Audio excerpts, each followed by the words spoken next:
My brothers and sisters in Jesus Christ, a Chicago novelist, John Powers, wrote a book and titled it The Unoriginal Sinner and the Ice Cream God. The Unoriginal Sinner and the Ice Cream God. So the whole book is about a little boy named Tim Conroy. Tim Conroy is in the process of growing, but he's proving to be a tough job. So one day, Tim Conroy confides in his friend and says, "Do you know something? I come from a very practicing Catholic family, and the more I practice, the worse I become. That's what he said. My dear friends, sometimes we feel like him, like Tim Conroy. Maybe we are not becoming worse, but we are not making any improvements either. Imagine, by the time we reach 25 years of age, we have heard the Word of God maybe more than 1,000 times in our lives. But why haven't we made more improvements than what we have done? We are called to be better Christians every day. We are all, as far as our Catholicism is concerned, we are a project in progress. Every day we have to become better Christians. That is the greatest call. Imagine the number of times we listen to the Word of God, but what kind of impact has it brought about in our lives? That is the greatest question that everyone has to ask personally today in the light of the gospel. So the gospel today, the sower is God Himself, and the seed is the Word of God, and the seed beds, the path, the rock, the thorns, and the fertile soil are the people who receive the Word of God. There are some people who refuse, who reject the Word of God outright. There are some others who receive the Word of God with joy and reject it later on. There are still other people who receive the Word of God and treasure it in their hearts and put it to practice. Those are the kind of people who bear 100-fold or 60-fold or 30-fold, as Jesus Himself mentions in today's gospel. When it comes to responding to the Word of God, the biblical scholars speak about 3 steps, and many of the spiritual writers also agree to that. First step is the listening to the Word of God. They also call this as the mind step. When we try to listen to the Word of God, we should have openness of heart.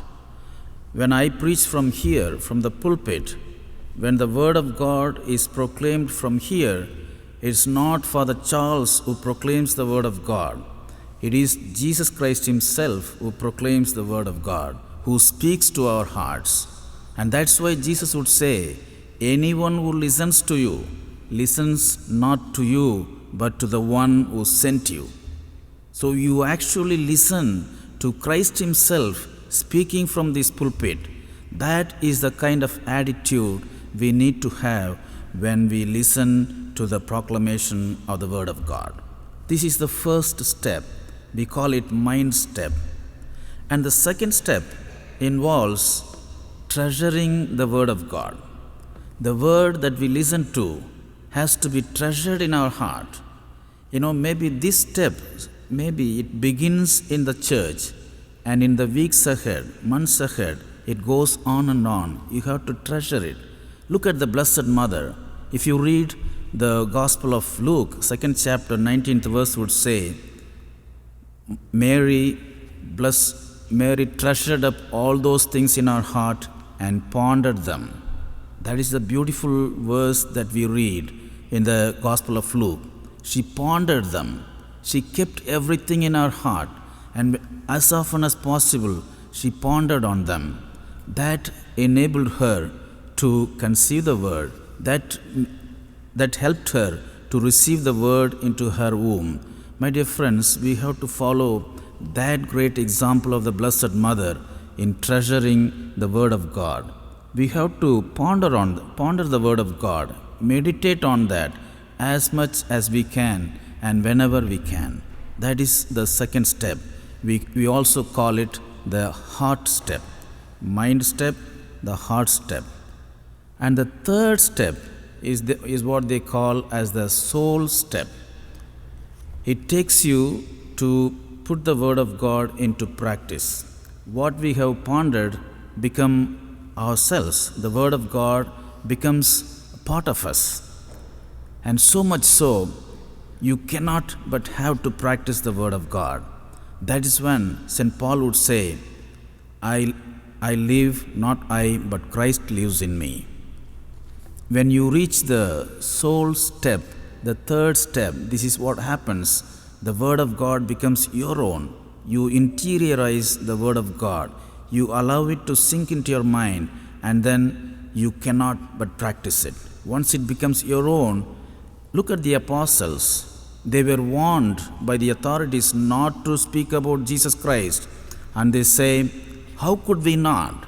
We have experienced Christ. What we have heard and experienced, we have to proclaim. If you experience the word of God, if you have the God experience, nobody could ever stop you. That is the level that Christ wants to take us to. So, my dear friends, it is not enough that we listen to the word of God, but also we need to ponder the word of God. We need to meditate the word of God and to put it into practice. So, in the light of today's gospel, let us pray to Jesus that he may help us not only to listen to the word when he speaks from the pulpit, but also to ponder them and to put it into practice. Amen.